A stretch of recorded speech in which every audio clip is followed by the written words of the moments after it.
Some stories take decades to speak out loud.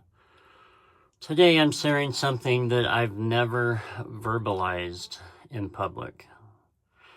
I'm not doing this for sympathy. I'm doing this for awareness in the hope that this will help someone else.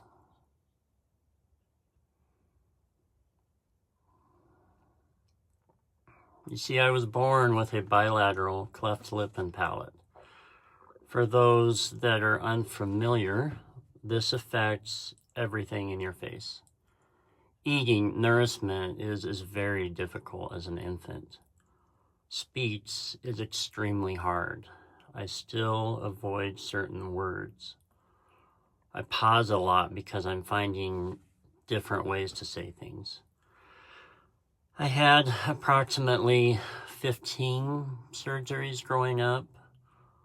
I was blessed with parents that loved me and did the best they could with the tools they had. Growing up, I was teased and bullied constantly in school. I was very misunderstood by kids and adults. Eventually, I dropped out of school because I just couldn't take it anymore. And, we didn't have online school back then. There were many times I wish I was never born. And I certainly didn't understand why I was born this way.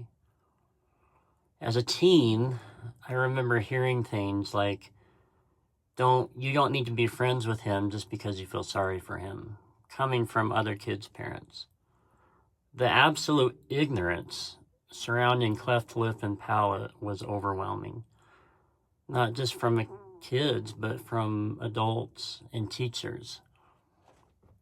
So I learned to isolate myself and keep my world very small. Like many others in their stories, eventually I turned to addiction. I just wanted to feel numb. I really thought I would never have a family of my own. And like many others that are born this way, I was afraid to have children because we don't really know why this happens. Thankfully, at 19, I met a girl who pursued me, loved me, and accepted me. She chose me. We have built a wonderful life together. We have 2 healthy children. Eventually, I went through a recovery process. I finished school and on to college. And now we have 4 amazing grandchildren that bring us joy every day.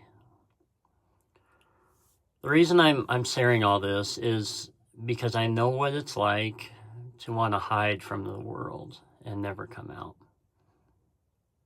And to be honest, I still feel that way sometimes. And not because I didn't want connection. I desperately longed for authentic relationships. It was just too painful to be constantly misunderstood. And I want kids who are growing up now with a cleft palate or cleft lip to know that there is hope. You can live a full, meaningful life. It can be hard, and it will be hard at times, especially growing up. But this does not define who you are. And I also want parents to hear this. Your child is not broken. Do not let this label or define them. They are not incapable or disabled. They need normalcy, purpose, something they can be passionate about. I now offer coaching for adults who grow up with a cleft and for parents who just need someone to talk to that understands.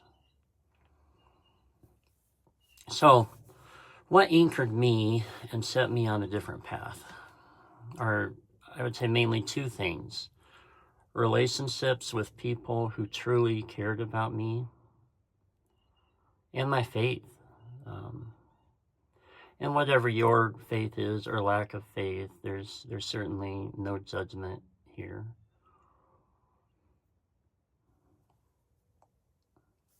This is simply my story. I was not only born with a hollowness in my face, I also carried a deep, hollow place in the core of my soul. And I tried to fill that with many things. But God was the only one who could fill that space. He gave me unconditional love and acceptance. So whatever your story is, there's power in it. It can become your testimony if you are willing to be vulnerable and share it. If you need someone to talk to, I'm here.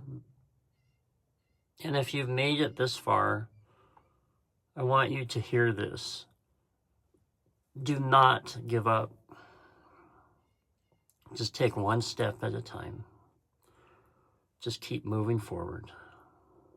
Your story is not over.